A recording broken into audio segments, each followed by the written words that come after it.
হাও করছিল গোলগোল সমষ্টির রাইজের কি কি উন্নতি করলে? বাল উন্নতি করছে।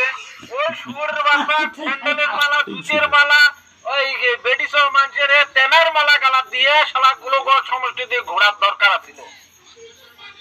গোলগোল সমষ্টির এই যে রাইজের যে চাল ডাল লবণ পেঁয়াজ হাওয়েজ মরুচ থেকে ধরিয়ে দিয়ে টাকা পয়সা থেকে ধরিয়ে রাইজে উঠে ওই এক সৎকার বাইরি হিসেবে দান করছি, কিন্তু ওই ঘুরি দিবের মতন ওই ক্ষমতা নাই। এলা মিলে শুনবে নাকছি যে এই গোলগঞ্জ থাকিয়ে ওই মিলে গরিবুড়ো যে দাঁড়াইছে, গোলগঞ্জ যদি থাকিল হয় তাহলে স্যান্ডেলের ভরিতে শোভানো ওই হাঁটি বেরবে না পাই হয়। তাহলে কম শুনো, তাহলে গরিপুর সমষ্টির রাজ্যে ওই এক ভোট দিলে গরিপুর সমষ্টি কি উন্নতি করবে? মোর হোলটা করবে ওই উন্নতি।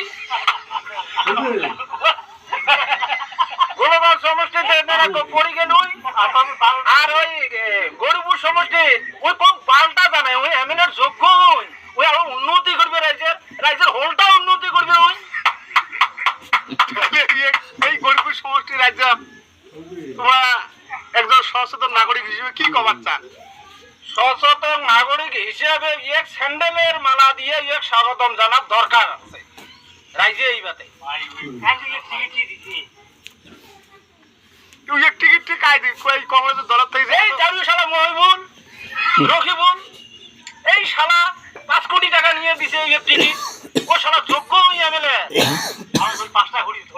ওই শালা একটা শালার আবুল মিয়ার মতন মানুষ লাখ লাখ মানুষ ওদের বাসত সহজত হয়ে বেরবা দেখছে, আর সাধারণ একটা এমএলএ হয়ে শালা 5 জন মানুষ ন্যাংরা ভাঙা খানা খোড়া ভাঙড় ভাঙড় করে বেরবা দেখছে 2-4 টাকার জন্য।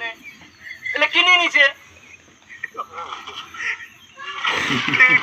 ঠিক আছে, ধন্যবাদ জানা হল।